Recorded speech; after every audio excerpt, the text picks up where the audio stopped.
Yeah, no, I will try and be funny. Now it is. Yep. Okay.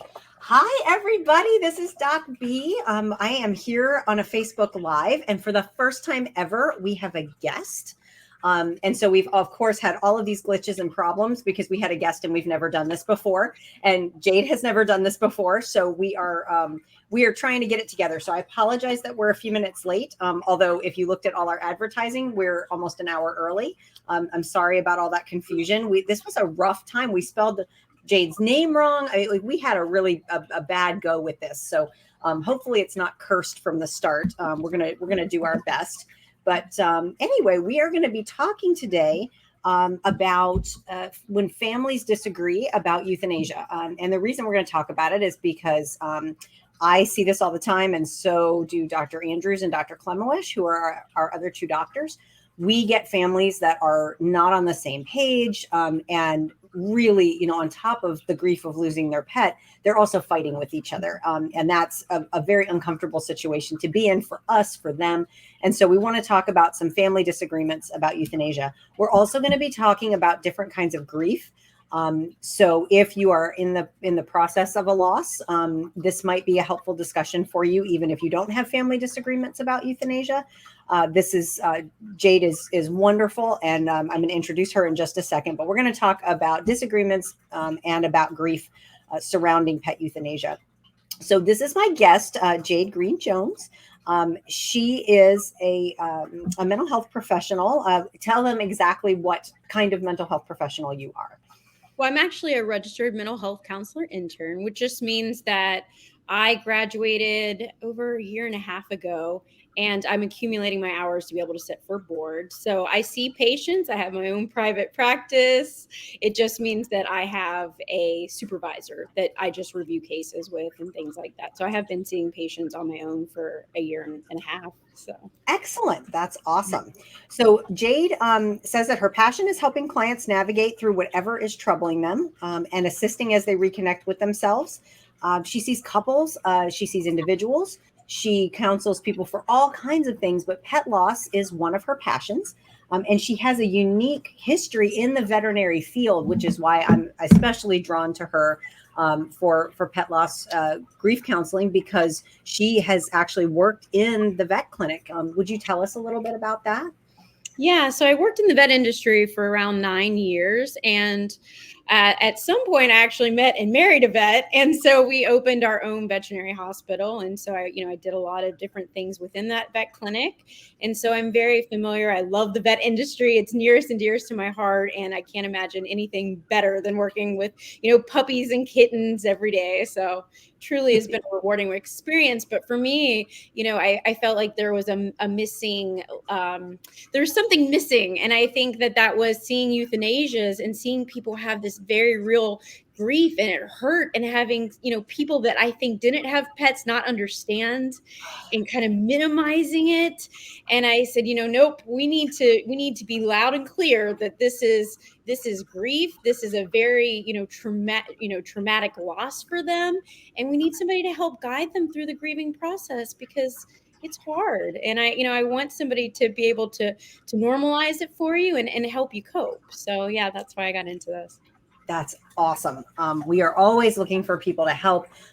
We have lots of resources for our clients, but there's nothing like one-on-one talking to somebody. And Jade actually came to my house and rode with me to a euthanasia appointment and went through the whole process with me. So she knows how we operate. And I talk to her all day long, and she is so comforting and nurturing and just a real comfortable person to talk to. And you can tell she's very animated and happy. And I'm gesturing to the wrong side because I'm backwards in the mirror. This way, she's over here. So anyway, we're going to give her information and everything at the end of the live. And if you want to get in touch with her to talk about grief, I highly, highly recommend her. She spent a whole day with me, and it was just amazing. So we are going to go on. I'm going to switch over here. And while you're doing that real quick, I just want to say, for people that haven't used Dr. B, she's amazing. Coming from my point of view as a counselor, I saw how she was so comforting and compassionate. And, she was trying to get people, when you're euthanizing a pet, you're not clearly thinking at that moment, you're very high on emotions. And so you're not exactly able to think about all the things that you want to do. And she was kind of slowing down the process a little bit and saying, hey, is there anything extra special you want to do for your fur baby? And, really just encouraging them to get those last moments, say any special things. And it was really, really priceless for me to be able to watch. And I think that anybody that is considering euthanizing their baby, I hope that they use Dr. B, because she's amazing. Thank you so much. I really appreciate that. Yeah, there's nothing like having to do that and have someone watching you do it. But again, you were so great and so great with the people. They just loved you. So that was really nice to have you there with them, because they were really having a hard time with their baby. So speaking of having a hard time, we're going to talk about a few things about different kinds of grief. So I'd like, if you wouldn't mind, if you would tell us a little about complicated grief, and tell us if there are people who are more likely to experience complicated grief and kind of how that works. Yeah, of course. So if we're talking from like a therapist point of view about what complicated grief is, so that's having grief, beyond 6 months. And the type of grief that you're experiencing, though, is kind of like what I would say is debilitating. It's persistent, it's prolonged, it is interfering with your day to day. And so that's what they consider as being, persistent prolonged grief or complicated grief.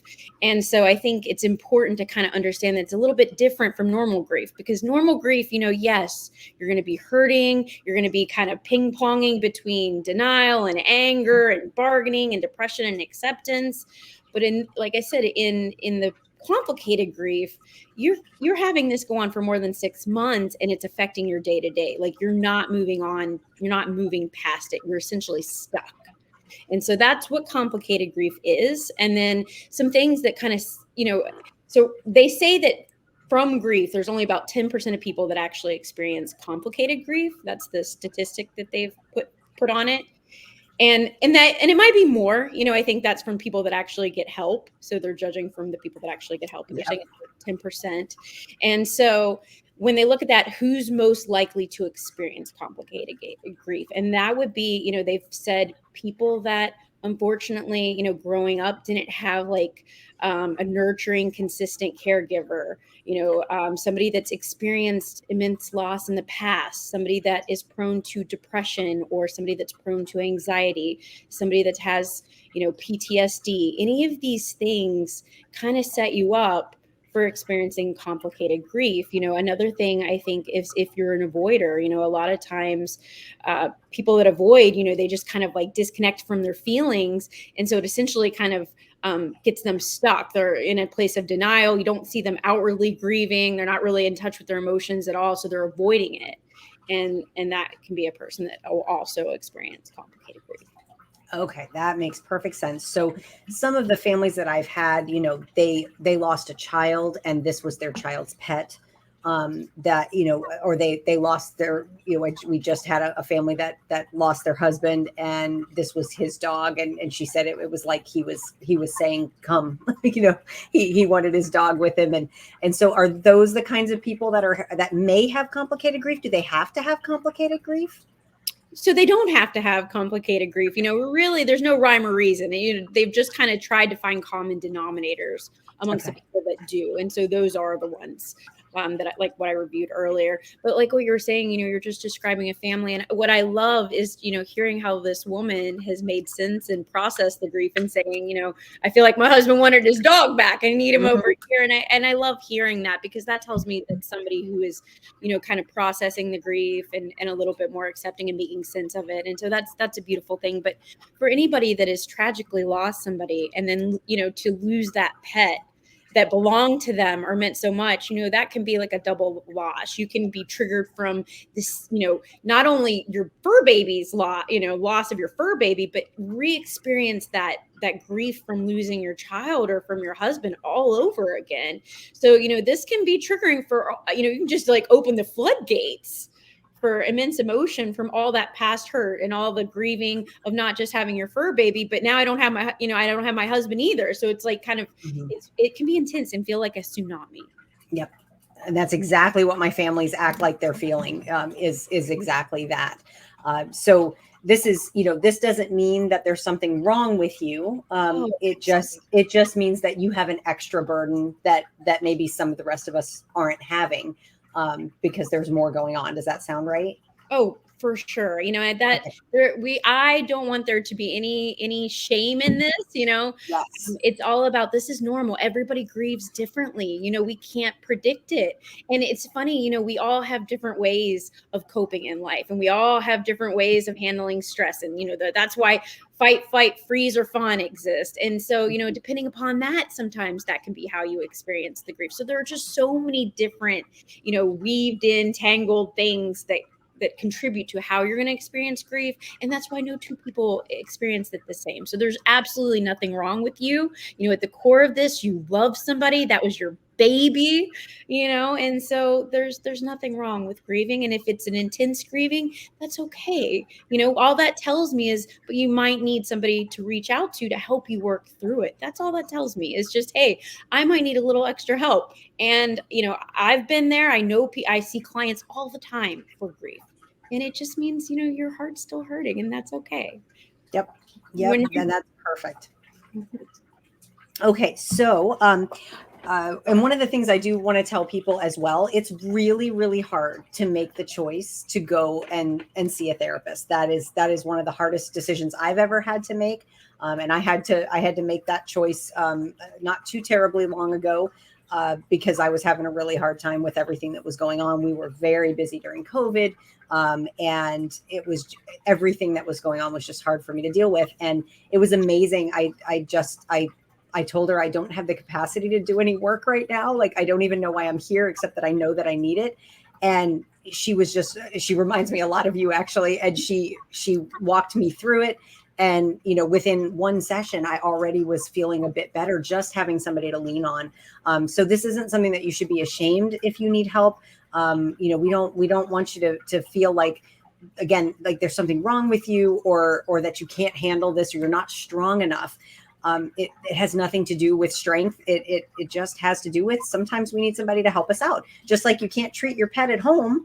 Sometimes you need the veterinarian to help you out, because, somebody who can look at it more clearly and knows more about it than you do, that's the person that you want to lean on. So I'm glad, I'm hoping that people are listening that could use this to help. I do want to ask too, can you talk just a tiny bit about anticipatory grief, and what that might look like for our clients, because we see that an awful lot as well. Yeah. So anticipatory grief. I know. Am I giving you all the long? Like, why do they have to have a 17-syllable word in front of grief? It's very confusing. It's where you start grieving it ahead of the loss. And so, during that time, you're going to see various things. Because again, grief doesn't look the same in anybody. And that includes, anticipatory grief. It's no two people experience the same, but what they see a lot of the times is, they see that sadness. They see a lot of people who are just kind of ruminating in their head and kind of rehearsing what it's going to be like to put their pet down. They're just kind of living that over and over again. And you see people who, are really, really focused on, what is it going to be like without the pet? And then during this time, you also see a lot of like, what ifs. This is where it can be very dangerous sometimes, because people will just what if themselves to death, because we all think, well, what if I had done that? Well, maybe they could live longer. And so it can be very hard on the person during this time. And something as a counselor that I think is very concerning to me is people are like, you haven't even lost your pet yet. But I know I'm going to. I know I'm going to. And this is my baby. This is somebody I come home to every day. I snuggle with. They give me kisses. Like, I have never experienced unconditional love aside from a pet. This is huge loss for me. And it's going to be a huge disruption in my life, because they are so meaningful to me. So during that time, you will see, just like with depression, you will see, you might not be able to sleep, or you will oversleep. You might be eating too much, or you might not be eating at all. But you're going to kind of see a lot of those, like anger, sadness, just, some people will numb out. There's a lot of different things that you'll experience, but it'll be similar to that of grief, except for the fact that you're really doing a lot of what ifs, and you're doing a lot of rehearsing of what is it going to be like, and what's my life going to be like after they're gone. Absolutely. And one of the things that breaks my heart the most about anticipatory grief is that we miss out on the valuable, precious time we have left with our pets, worrying about when they're not going to be with us anymore. And at that time, we're also losing out on time with them because we're usually medicating them, and we're helping them to go outside, and we're cleaning up messes, and our bond might be a little shaky with our pet because things are so hard. And so I think that's one of the most important things to remember, is that you can go to counseling for a loss that hasn't happened yet. And have somebody there for you that you already know and that you're already comfortable with before you experience the loss. Do you like to have people come to you early on so that you can be working with them when the loss happens? I do. And one of the reasons is exactly what you just touched on. We want people, some of the things that people feel regretful for is that I didn't share in those last moments. I was depressed, or I was worrying, and I wasn't able to be present with them. And so one of the things that I would work with a patient on is being present, grounding techniques, so that we can almost override the system that wants to take us into this land of worry or anxiety or what if, and I can pull you into the here and now. And during, those moments of the here and now, it's really, how can I have this cherished time? Even if the pet, is not really able to move it around, maybe we can sit on the couch and snuggle together. Maybe we share our favorite, pup ice cream and my ice cream together. So it's really cherishing those last moments. The beautiful thing is I teach them to kind of realize that, you can still talk to your pet even after they're gone. But, right now, let's talk to them. Let's say all of those things that we may regret, not saying later. So yes, I think it's very beneficial for somebody to come in. And also because, as Dr. B, there's a lot of guilt associated with I'm putting my pet down, Yes. and a lot of questioning, am I doing the right thing? And I think this is a really good, safe space to work that out. We will work through that, because normally there's a lot of things from the past that contribute to that. Again, how we cope with things that can contribute to it. So we work through all of those things so that you feel comfortable in making that decision and really are able to cherish that time beforehand. That's great. I love what you said, because I think about, you talk to someone in a safe space, and how often are our own families not a safe space, or our neighbors or our friends who say, oh, it was just a dog, or, I don't know why you're getting so worked up over this. And something else I like to remind people is that your neighbors and friends and family probably don't see your pet as often as you do. And so changes are going to look a lot more dramatic to them than they would look to you, because they're going to change in such small increments. If they lose 10 pounds over a 3-month period, you watched every 1/10 of a pound come off. So you're not going to look at them. I had that happen to me when my greyhound had cancer, and my dad came over, and he hadn't seen her in a while. And he said, oh my gosh, your dog looks terrible. And I thought, what are you talking about? And then I looked at pictures, and she looked, greyhounds are skinny anyway, but she looked so thin. But I didn't see it because I saw her every single day, and I touched her every single day. So, if someone comes over and says that, be careful about how seriously you take that, because, it isn't anything against you. It's just the totally different perspective of how two different people can look at the same pet and see something that's changed. Exactly. And I think, again, this is one of the reasons why, I love that people can use you, and I encourage them to do so, is because you just think about all these things, and you kind of help bring that up, is something way too much. Yes. And that's what I want is, because I've been there. All the things that I teach my clients and all the things I talk about is stuff that's happened to me. And I want to save other people from that if I can, because it's miserable. This whole process is miserable, and it's just, the more help you can get, the better off you are. Gather your team around you, because you need all the support you can get. And if you have no one on your team except for your pet, that just makes it so extra hard. It's so much nicer to have somebody that you can talk to. And again, we have lots of different grief resources, from anything from, group chat to online chat to in person. Those are all things, and everyone should lean toward what they're most comfortable with. But one-on-one counseling is just so valuable for this. So how can I help myself or somebody else who is grieving a pet? What should I say? What shouldn't I say? Give us some advice here, because we all tend to say the wrong things. So, research shows the number one wrong thing that you can say to somebody, whether they're grieving a loved one or a pet, and when I say loved one, like their human loved one, but your fur baby is, like I said, equally as important. But just the worst thing that you can say to somebody is, I know what you're going through. Oh, yes. Yeah, exactly. So what they, go ahead. So what they say is, if you have experience, I'm so sorry that this has happened to you. I know that when I lost my dog, it just absolutely broke my heart. Do you want to tell me about what you're going through? The biggest thing you can do is listen. That's the most supportive thing that you can do. Don't pass any judgment. Don't tell them about when your dad died or your mother died or your pet died. That's one of the biggest things. And what was the things that we shouldn't be saying or things that we should be saying? What are you asking? Either one, but both. You can say, oh, and poor Erica says, ugh. I'm guessing that you had some people say stuff like that to you, Erica, and that's miserable. It is. And it just, it makes you feel, we already feel when you're going through grief, you feel disconnected from the world.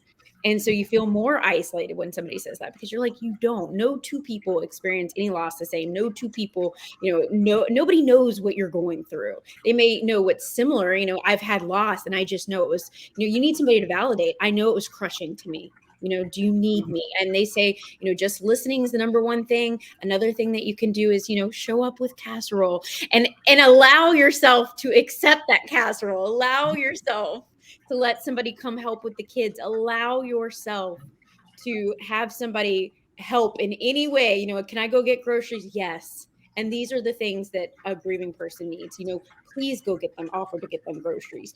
Please offer to, pick up the kids. Please offer to drop by food, because this person right now is a mess. And, it's okay. It's okay to be a mess. You just lost your loved one. It's okay to be a mess, but you got to accept that help. And, from, like I said, from a friend or family standpoint, they just need you to be like, I'm here no matter what. You need to call me at 4:00 in the morning so I can just listen.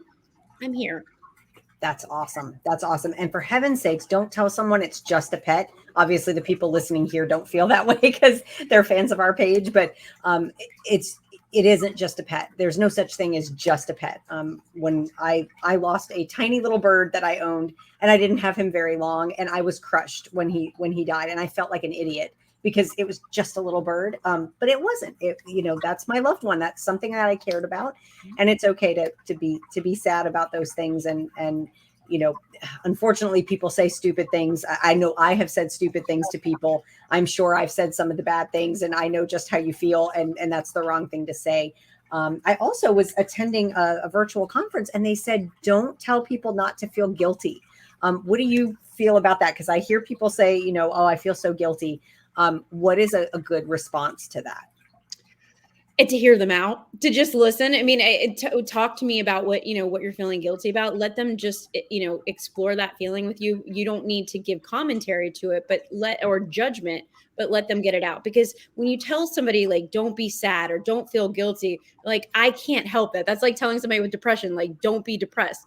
I cannot physically help that right now. Like, that is what I'm going through. And so, in working with a patient in therapy, what we identify is like acknowledging the grief, acknowledging the anger, but not letting it steer the ship. And so that's something I talk to them about. I love that. Yeah, let's acknowledge it. Let's process it. Let's talk about it, but we're not going to have it steering the ship. That is amazing. I love that so much. Okay, let me check my questions here. Okay, so we're going to talk about families who disagree about the timing of euthanasia or whether it's needed at all. We see this a lot. And some of these pets, when I look at them, are blatantly suffering. I mean, they're having trouble breathing, or they haven't eaten in days. And there's, one member of the family or multiple members that are holding out and don't think the pet is ready. Can you give us a little insight onto what might be going on here? Well, there's a variety of things that could be going on, but one of the things that pops up in my head is, they could be in denial, or, and that kind of goes along with being kind of like an avoidant. And when I say avoidant, like that's your coping, is I'm going to shut down. And so I'm going to pretend like this isn't happening. And we know that that's one of the things that people do when outside of their window of tolerance. Like the window of tolerance is what you can handle in these confines. This is what I'm able to handle. When we step outside of that, we see people either, fight, flight, or freeze or fawn. And that's freezing. That's freezing right there. For a lot of patients, like saying, it's not happening, we're going to pretend like it's not happening, let's just keep going. It'll be, even if they're not saying those words overtly, a lot of times that can be what's going on. Okay. Yeah. And that makes a lot of sense. The other thing that we see is often we'll have one person who is the main caregiver for the pet. So let's say like a mom in the family who takes care of the pet and cleans up their messes and gives them all their medications. And they are either, they think their pet is ready for euthanasia, or they are the person in denial and they're up against the rest of their family. And that is, I've seen that. And if anyone listening thinks I'm talking about them, you're wrong. I see this all the time. So it's not an uncommon thing for me to come up against. And usually the situation is the caregiver is ready and the rest of the family is not. And I will often talk to people about, the caregiver who has to do all the work needs to have a weight, a heavier weight in the decision. But I've also talked to people about, if that's the case, maybe giving the caretaker a break and letting the rest of the family take care of the pet, even for just an afternoon, so that person can go out and have a break. What do you think about that? Oh, I think that's a great idea. And I think it's also a great idea. First off, this is a terrible situation. So I want you to know, like, my heart is just breaking for anybody going through this right now. But this is, like what you said, this is something that happens a lot. Mm-hmm. I want you to feel that this is a normal thing that happens. Like, this does not mean you have a dysfunctional family, dysfunctional marriage. This happens, okay? Yes. But I think that what you brought up about giving the caretaker a break and letting the family experience, I think when you're the one doing the day-to-day care, you have a really good pulse on what that animal is going through. And I think when you give the other family members who, maybe they know that the pet's not at its best, but I think you become acutely aware when you become the caretaker. And I think that would be a good way for them to kind of like just step in the shoes and get a viewpoint from the other person, which I think would be really good to understand. And also, I think we need to understand that for the caretaker, why they might be advocating for it. Obviously, they have a big heart because they're the one doing all the caretaking. As all of you that love your pets, we all have hearts, but I feel like caretakers, they just have that, empathetic, just, they're just hyper aware of what's going on with this pet, very empathetic. And when that happens, I think that, sorry, now I lost my train of thought. It's okay. It happens to me all the time on Facebook Live. Awesome. But I was going to say that I think that the caretaker needs a break because, they can get fatigue from this, and so, I think a lot of times they're the ones that are advocating. Here's where I was going with this. A lot of times they're the one advocating for it because, let's look at how much of their life is devoted to that, to caretaking for that animal. So they know this is a bad animal. And I think that we have to consider, if we're the other family members in the house, like, this is the person devoting this much time to caretaking. So they do kind of deserve a little bit more of a voice in this because they're the one that's having to devote their time towards caretaking the animal. So, I would say in that situation, like if I was working with a couple, I would ask, can we maybe then divvy up the task, so that, it's not all on one person, because it can be exhausting no matter how much you love your pet, in the human world, no matter how much you love your grandmother, caretaking can be exhausting. And there is nothing wrong with anybody that feels, a little resentful or a little, angry or a little spread thin. It's okay. These are all natural feelings, but they, a caretaker deserves a big voice in this discussion. Yes. And on the flip side, sometimes the caretaker is in denial and the family realizes that this pet can't keep going, but the caretaker isn't able to let them go. Is there anything that the family can do to help with that? So again, this is kind of where I feel like therapy would come into play, because a lot of times that person that's in that caretaking role, that's a lot of their identity.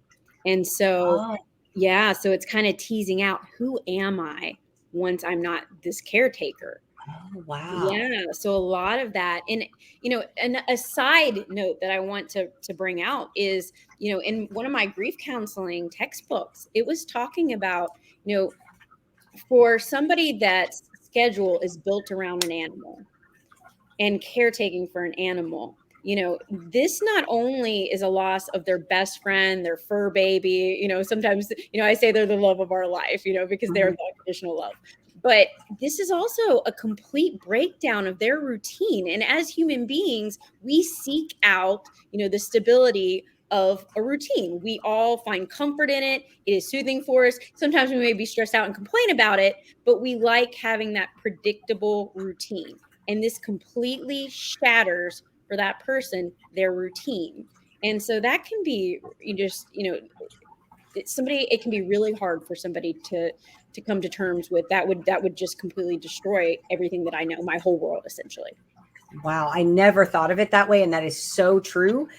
Because I've had that happen to me. In fact, our families, we give them a little bag or a folder afterwards, and I have an article that I wrote about the next day after I lost my cat that was really on intensive hospice care, and she had a feeding tube, and I didn't know what to do with myself the next day, and I felt relief with that, which then made me feel guilty immediately.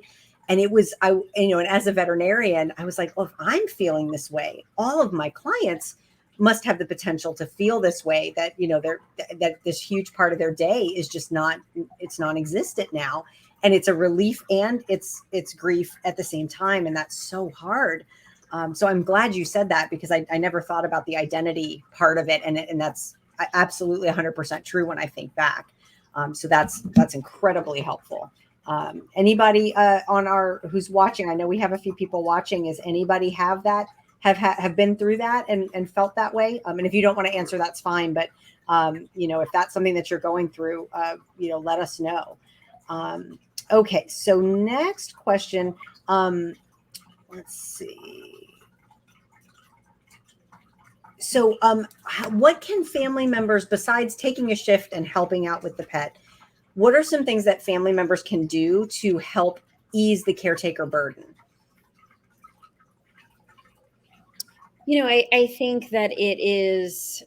So you're saying in general, or you're saying that if this In general, because I think people think pet focused, but like, let's say the pet needs like sub-Q fluids, and the main caretaker's a nurse and they're used to needles and things. So if the family can't help with the pet, what other things can they do just in general to support that person? pick up in other areas that they can do. This is one of the biggest things that I talk with couples about, so Oh, it's kind of like yes. divvying up. If I'm really putting a lot of time and attention in this area, what area do you maybe could pick up for? Because we don't want, a depleted partner is not going to be the partner that we want. So, it is, both people saying, here's all of our responsibilities. What can I take on, to help? And then the other person saying, what can I take? And I think that's a really big thing that you can do. And making sure that they get good self-care. That's huge, for giving them permission, encouraging them to get good self-care. I think that's huge. And I think this sometimes doesn't come naturally to one member of a couple or the other. But the caretaker, I find, and correct me if I'm wrong, but the caretaker tends to also be the caretaker for the family in a lot of cases. And so maybe other members of the family can make the list themselves and see what they can take off the plate, rather than saying, what are the things that you want me to do? Assign me some tasks. Because the caretaker, that's just more of a burden. Is that something that you see in your practice? Oh yeah. I mean, I always say there's always like one person that's doing more. And so I try and bring, the relationship to kind of a balance. And so exactly what you said, that's what I encourage. We put all the responsibilities when I'm working, like I said, we put them all on the table. and then let them pick, because I don't want you doing something that you hate.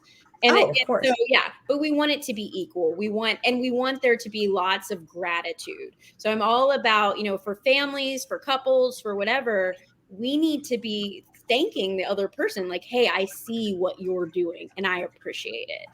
And so I think that's amazing. Yes. So definitely, if you know that it's almost dinner time and the caretaker is taking care of the pet, and you are hungry, think about making dinner or ordering dinner or doing something, rather than saying, hey, what's for dinner? Do that.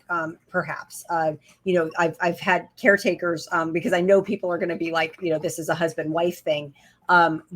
But not necessarily, with any couples I've seen like parent child who are in the same house taking care of the pet. So, we're not picking on anyone in particular, but if your significant other, let's say, like, with my family, if I couldn't lift a big dog and my husband could, so maybe if he has to lift the big dog to take the dog outside, then I can do, I can clean up the mess maybe that was behind while he's taking the big dog outside that I can't lift. And so that when he brings this dog back inside, it has a clean, good place to lie and everything is ready for them. Just look for things to do to help. Now, sometimes, and I'm guilty of this as a caretaker, the caretaker can be a little bit of a control, have a little bit of a control issue. And so if you are met with lots of resistance, then maybe ask, what can I do to take the burden? And controlling caretakers, of which I am one, please tell them what they can do nicely, and let them do it, because that's another thing, is that accepting help is super hard when you are a person who feels like you're the one who's supposed to help everybody. And I see this a lot with my nurses and doctors that are taking care of their own pet. They don't want anybody to help, but they need help, and then they're mad about it. And I'm terrible about this. So, are there some tips and tricks to remind us to accept help, or how to ask for help? So, normally it's kind of working through in therapy. Why does somebody helping you, what does that represent? Like, why is it hard for you to accept help? And normally, like, a lot of these things are something that we developed in childhood. Like, we somehow formed a narrative that, I don't need anybody, or, if I don't take care of it, it won't get done. There are a lot of different reasons that people develop that mentality. These people tend to normally be, and I'm actually one of these people. So I say these people, I'm one of these people. We tend to be very anxious people. And so, it's working through that. There's a lot of core things at the other end of that. It's not just a simple, hey, you need to let people help you. It's really kind of working through why don't I, allow people, or what does that represent, or what would that mean? And can you think of a time where somebody, a lot of times there can be something where somebody significantly let them down.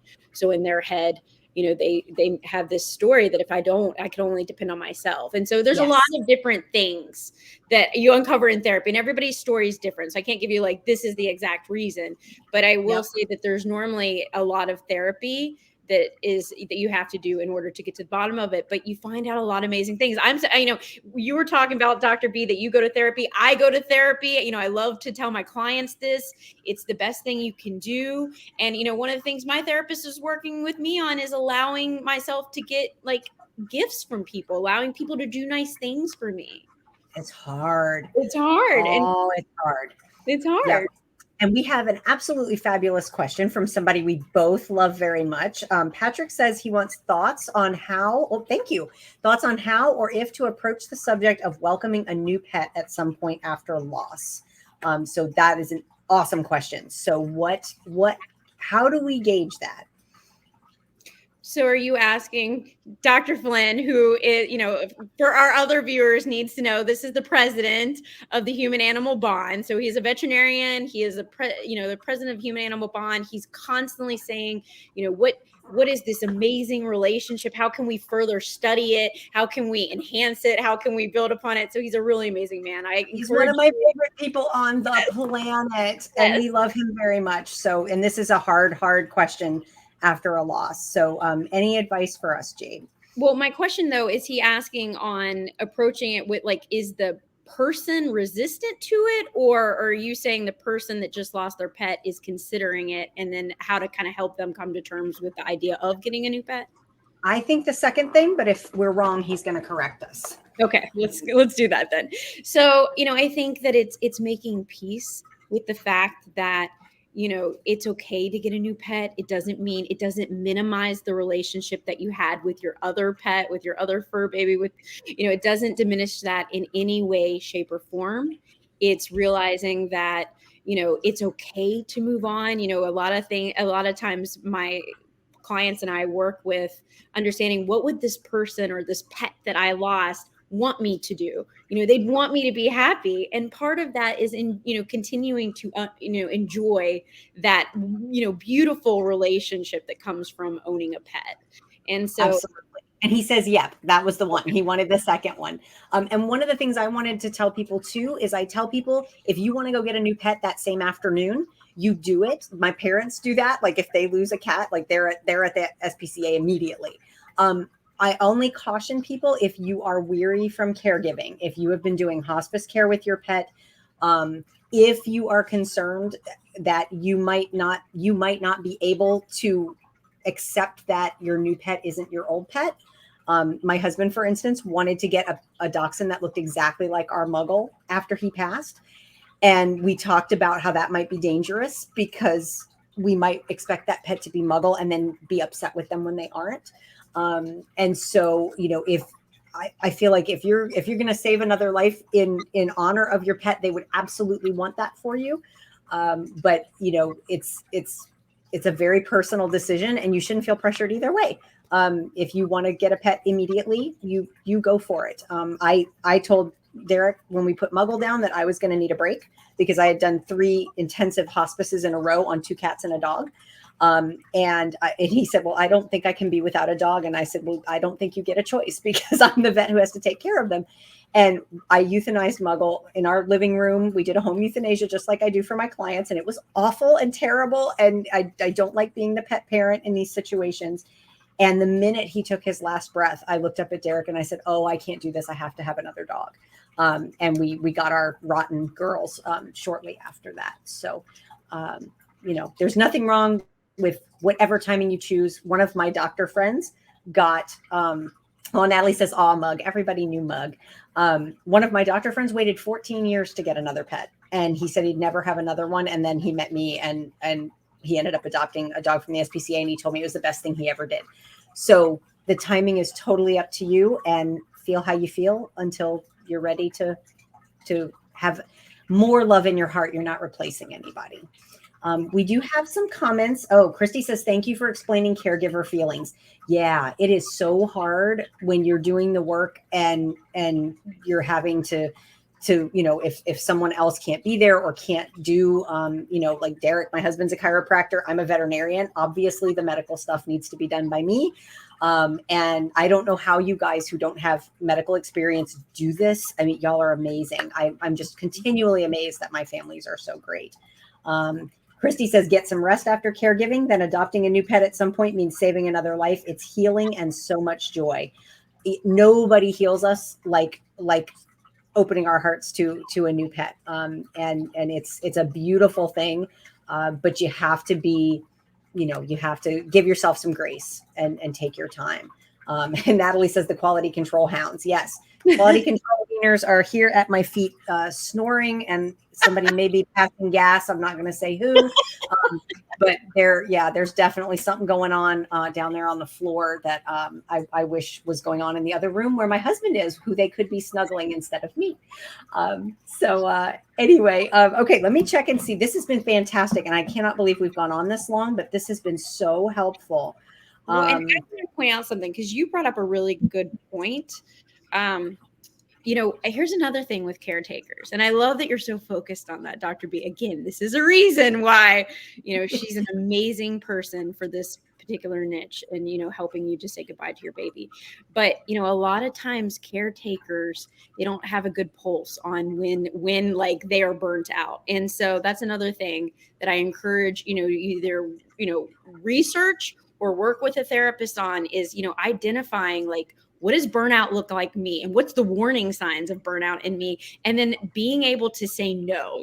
Boundaries. I know so many people, including myself, that have struggled with building boundaries. And so, it does take work, and a lot of times, it's hard, and they feel hard to implement itself at first, but it's a caregiver. It can be really good for them to learn to be able to say no. Yes, and I will add to that. Absolutely. One of the tricks that I've learned about boundaries is if you are feeling resentful, there's a boundary somewhere that's missing. And resentment, I was listening to Brene Brown talk about this, and I was just floored. Resentment is a form of envy, because you wish you could be laying on the couch with your feet up watching TV instead of cleaning up vomit off the floor. And I never thought of it that way. I thought it was an angry thing. And that's what she said. She felt the same way. But it's been a great help to me that if I'm feeling resentful about something, then I need a break, or I need to say, this isn't working for me and I need to do something different. So definitely let your resentment meter be on, because that's important. And I'm seeing here, Erica, I'm glad it was helpful for you. We love you and we're thinking about you. And Deborah Green, who is Lyle's mom. Lyle used to watch Facebook Live, and we had to say goodbye to Lyle last year. I've been seeing him since he was a little kitten, a little Spitfire kitten who hated my guts from the moment he met me, and I just adore him. He used to watch me on Facebook Live, I think, to try to figure out where I was so he could run away from me.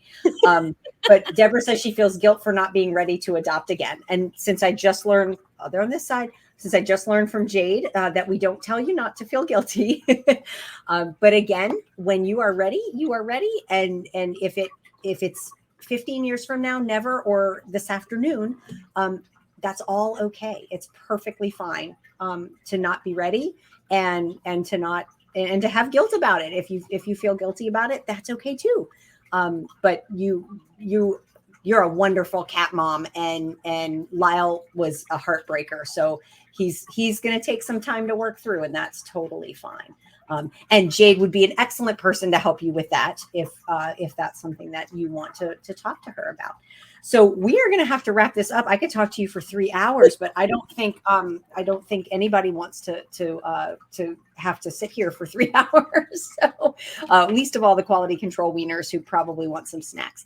So Jade, how can people get in touch with you, and what is the best way to reach out to you if they decide that they need some help with loss or anything else? Well, my profile is on Psychology Today. I would say just type in Jade Greene Counseling, and it'll take you to my Psychology Today profile. And then you can either email me or text me. And that would be a great way to get in touch with me. And, I love that Dr. B, shared that she went to counseling. Like I said, I go to counseling. It really does help. It's you lead the way. I'm just there to walk alongside you. So it's not like you should be doing this. That's not how I work.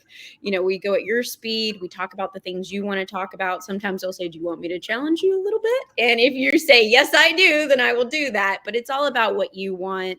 There's no judging. It's a safe space. A lot of times, I will share like, hey, look, I'm hard on myself. Whatever, your misconception is, like, reach out to somebody that goes to therapy. Ask them what their experience has been, so. And finding a good therapist is hard. You don't always succeed on the first try.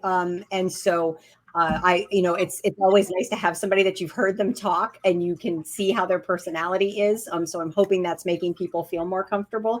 And Cheyenne says we need a part 2 of this discussion. I 100% agree.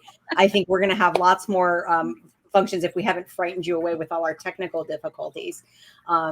And Christy says, thank you for this session. Love you, Dr. B. And now Dr. J. I'm not a doctor, though. I just want to make sure we know I'm not a doctor. Jade says she's not a doctor, but she is more than qualified to help you with this. And I'm so glad it's helpful to people. So go to Psychology Today and look up Jade Greene and Jade Greene Counseling, and you'll see her picture. So you'll recognize her right away. I have blonde hair in it. And we will also put, I think we have a link to that that we can add to this when we post it. So we will do that. So thank you all so much for being here. We're so grateful. When this comes out, please share it with people so that they can see it. Everyone everyone in your life is at some point going to be grieving, whether it's the loss of a pet or a person, or anything else in life. So please share this and let people know that you're there. One last thing I want to say about pet loss grief: please don't be afraid to approach people and tell them that you're thinking about them and ask them how they are. The answer may be lousy, and that makes perfect sense, is a great response to that, but don't be afraid. We actually text people a couple of days after they say goodbye to just check on them and see how they're doing. People need to know that people care about them. When you're grieving, you feel very, very alone, even in a house full of people. Oh, look at this. There's Cheyenne popping that up with Jade's info. But yes, please do share that. And one last thing before we go, we are getting a new platform for donations to help families who can't afford our services. And so we are going to be having that on our webpage. 100% of donations are going to go to helping families. We pay the upfront costs, and that way any check you send, whether it's $5 or $500, goes completely to helping a family who needs to say goodbye at home. And so we are going to have that up and running in the next few days. Whisker Cloud is putting it on our page.